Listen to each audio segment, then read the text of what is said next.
I consider myself somewhat fortunate being in the position that I am here with the Self-Publishing with Dale channel. I meet so many really cool people, and I also get to see people starting into this business and grow and mature in it. And one of those people includes a good close friend of mine, Keith Wheeler. Now, if you're not familiar with Keith just yet, I think that you should probably just grab a chair, come on together here, sit down and hear this conversation I have with Keith.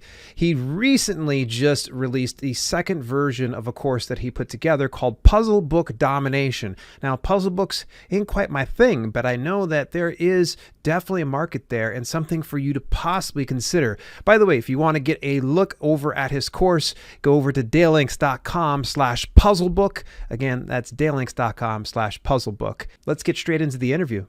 How has publishing puzzle books differed from your normal content of fiction and nonfiction? In a lot of ways it's similar. But one of the best things is they're consumables, which means that, once somebody uses it, then they have to go out and buy another one. But puzzle books are one-time consumables, so they can't even go back and buy that same one. So it helps me to sell like a series. And unlike written series, you don't have to do it in sequential order, so they can kind of jump around and see what they like. Do you find very much like buy through? So for instance, when you build out a series of these puzzle books, the more that you get out, are you seeing additional sales beyond like sales growth of a particular title? So let's say title number 1, you got 10 sales per day when you just initially did it. Did it increase to like say 20 or 30 or 40 when you had more in the series? Yeah, I've absolutely noticed that, and I've especially noticed it with the use of A+ content, because in A+ content I can use the grid where I can list all the different puzzle types that I have, because my books are variety puzzle books, and then I can show which puzzle types are in which books, and so even if the book that they're looking at doesn't have a specific puzzle type that intrigues them, they can find other ones that do. Interesting. So the A+ content, fill me in a little bit about that. Obviously, there's probably going to be some listeners here on the podcast that maybe aren't fully aware of A+ content. And how were you able to get it formatted? Was there any special tool that you did, or did you hire out on it? No, honestly I just did it all with Canva. Wow. Me, I try to be as efficient as I can with my time and my money, and so yeah. But especially with that particular aspect, that grid, it's really just the titles of the books, and I'll include a little thumbnail of them, and then just the words that I list, what type of puzzle type is in each one. So for those particular ones, it doesn't take much at all. Luckily, they're really helpful. Amazon is with the A+ content, telling you what dimensions you're looking for. And so when I create stuff with A+ content, I try to use ones that use the same dimensions, so I don't have to create 75 different media elements. And so I'll just use 3 or 4 that use the same dimensions. Interesting. Now, we're talking about the A+ content, the publisher details, if you will, on the product page. I know you've been doing puzzle books for quite a while now. Did you see any real growth in sales as well by implementing A+ content? Yeah, even in the ones that have already been out there and have been doing well, I have noticed that they seem to be doing even better. And especially ones within the series that may not have been doing as well as, let's say, volume 1, but they're linked because of that particular chart. So I show, it's got the same stuff that's in, volume 1, then those have seen an increase as well. It's really fascinating. I'm sorry to just jump around on some things, because you obviously have just unearthed some stuff that has me thinking. One area that I've kind of stuck on is this. Obviously, you know me, I'm big into fiction and nonfiction books. What does that compare as far as sales wise? Are you seeing greater earnings through fiction and nonfiction or through puzzle books? It really depends on the niche. Some of my fiction and nonfiction books are still selling really, really well. But again, those puzzle books are selling well too. And what's really helpful is that you can, even if you do quote just write books, you can still create puzzle books to kind of lead into your written content, almost as a lead magnet. And you can do that, and especially if you're in a niche that's more competitive, people may not find you, but they can find you through your puzzle books. Because if they like, military science fiction, then a military science fiction puzzle book is something that they could very well be interested in as well. So you're still going to the same audience, just maybe a little bit of a subset, ones that like to do puzzle books. But again, they can find you as an author through that. Really interesting. So you almost use the puzzle books like a marketing tool for the fiction or nonfiction brand then? Yeah, that's one of the ways that I use them, yeah. That's absolutely genius. Now, within your puzzle books, are you also getting, say, email subscribers? Are you doing like a call to action in the front or the back? Yeah, email lists are something that I was so reluctant to do. And then with no content, low content books, so many people like just write it off. I absolutely, I get a lot of success from my email list. Because what I'll do is, yes, in the back of my book, I'll ask, I'll give them an option to join the email list and get alerted the next time, another puzzle book comes in that series or just in that niche. But also, I will email that list, and sometimes I'll send them, just a link to a free puzzle. Especially if it's a new puzzle type, because I'm really big into new and unique puzzles.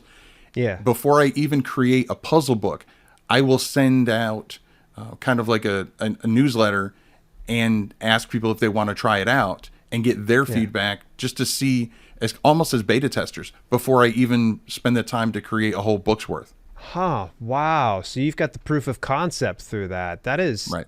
absolute genius level work there. So, all right.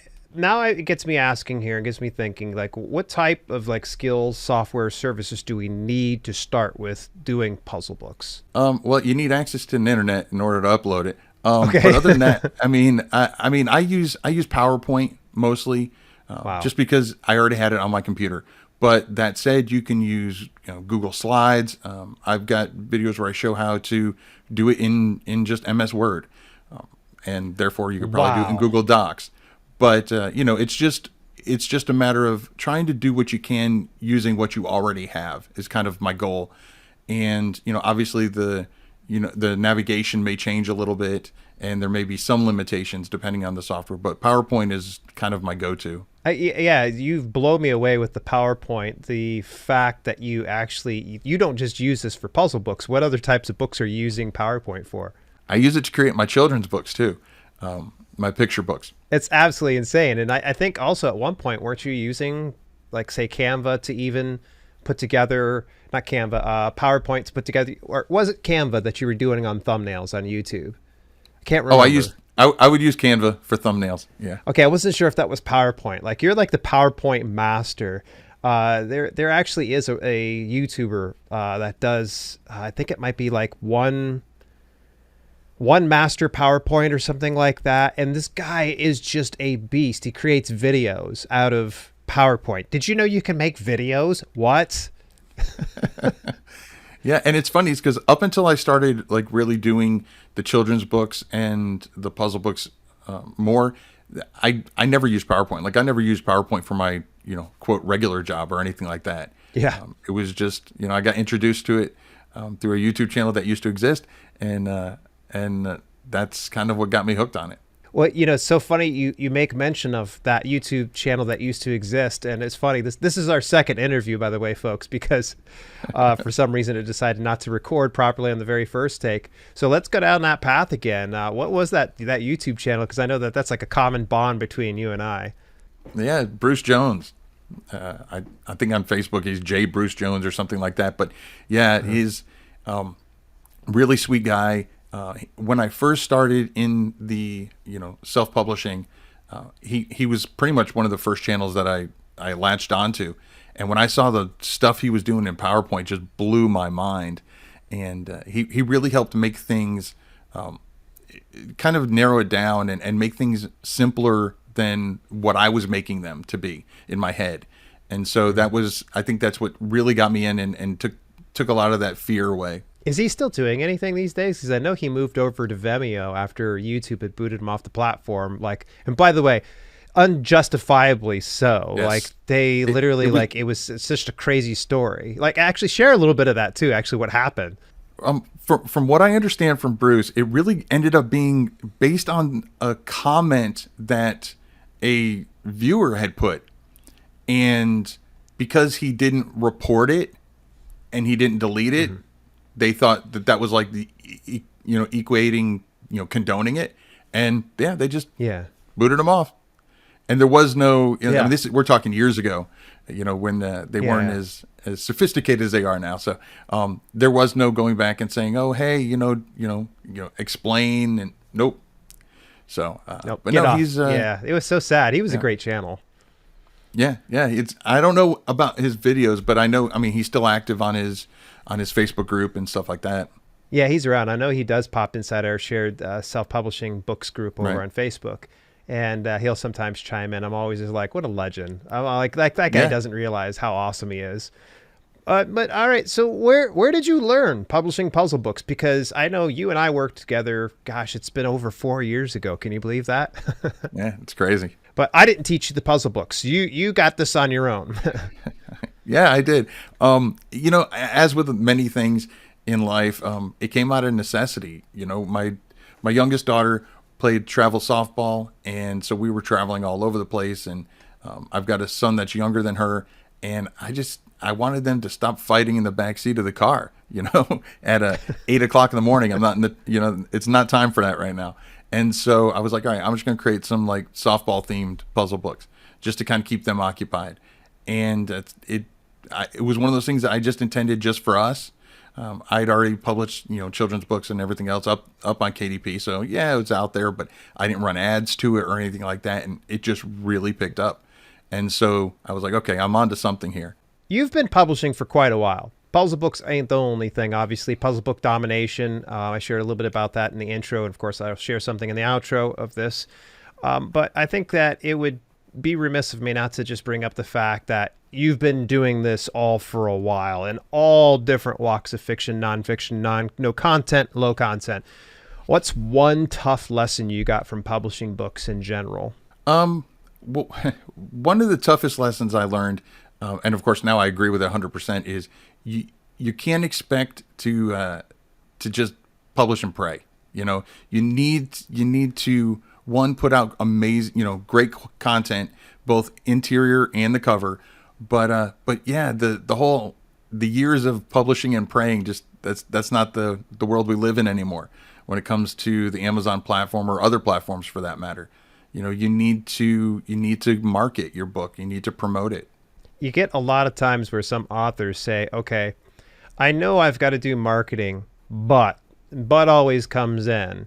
And usually their reservations comes from, I don't like marketing or I don't know how to market. What could you offer as far as advice to those people that are struggling with marketing their books? Well, the one thing is to change your thinking on what you consider marketing and promotion. A lot of times people just immediately think of ads. I can't afford to run ads. There are other ways to market and promote your book than just ads. I talked about the email list. You can get something like MailChimp. As long as you have less than, it's either 1,000 or 2,000 subscribers, it's absolutely free. So getting a newsletter, like I talked about earlier, promoting through there, you can promote your books. There are a lot of free avenues out there that you can use to get more visibility to your books. So that's probably the big one, is just change your mindset on what is marketing and promotion. And also in that same vein is, don't think of it as, I don't want to be salesy. If you think of it that way, then you've got money first. If you have the customer first, and that's the way any successful business is really going to be, is putting the customers first, then you can think of it as, I need to get more people to know about this. I need to share this with the world. And that's what promotion is really about. It's about sharing it with the world, not, sharing it with buyers. If you think of it that way, then that fear of, I don't want to be salesy, kind of goes away. Yeah, because they're ideally looking for that right reader to come and purchase that. Right. Love it, man. All right, so we have to tap on, of course, this, and I know we haven't discussed it before except inside the pretty much archived, interview that will never see the light of day. You managed to land a traditional publishing deal for your kids' book, Mimi's Adventures.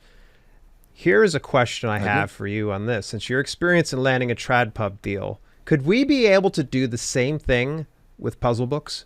Okay, so technically, I mean, anything's possible. I've learned a lot when it comes to working with a traditional publisher, and I was kind of reluctant to do it in the first place because I don't want to seem like a sellout.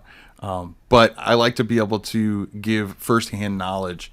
And, one of the things, I talked a little bit about money, but one of the things to keep in mind is the more people that are in there, the more people are getting their hands in the pot, the less money you're making.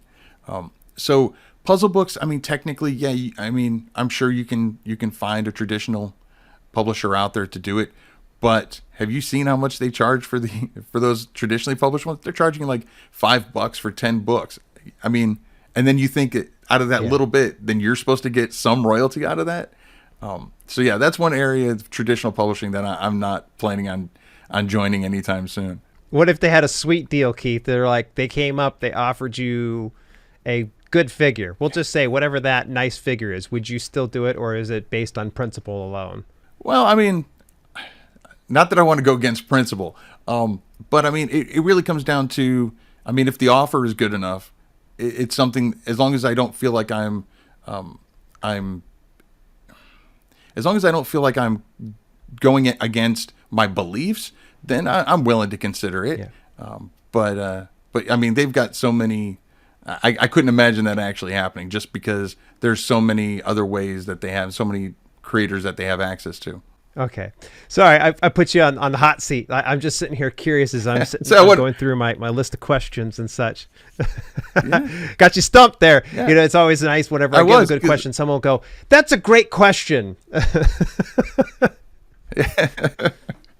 No, that was a great question. I just wasn't ready for it. But yeah, I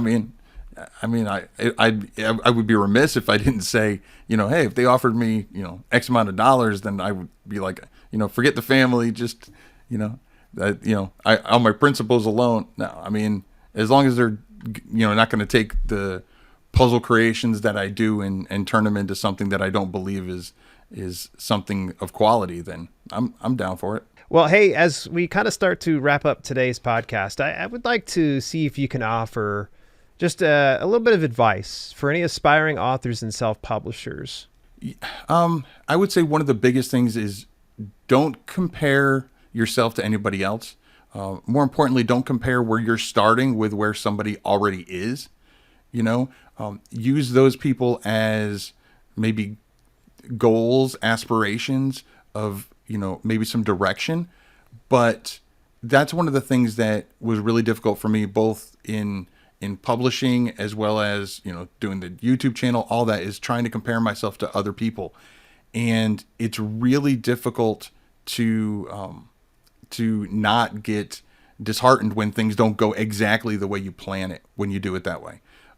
If you're always comparing yourself to the person that's just above you, you're never going to reach the goals that you think you deserve.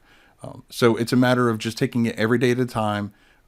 Focus on quality, whatever you're creating, whether it's no content or written, and just stay true to yourself, and understand that regardless of what anybody's going to tell you or, going to try to sell you on, it's not a get rich quick, scheme. It's, it takes work, but if you're willing to stick with it, it's absolutely worth it. Now, what do you think? Keith is a gem, isn't he? Just absolute sweetheart. It's just amazing some of the information that he comes out with. Honestly, I used to, help him out, and I used to consult him about 4 or 5 years ago. And now here he is having a channel on YouTube, about 20,000 subscribers large. And if you haven't gone to subscribe to him, go over to Keith Wheeler Books. You will definitely love it. And also, if you want to take a look at Puzzle Book Domination, the second version he's putting out, I highly recommend you do that by going over to dalelinks.com/puzzlebook. In the meantime, go over and check out this other video here where I have another interview with somebody else.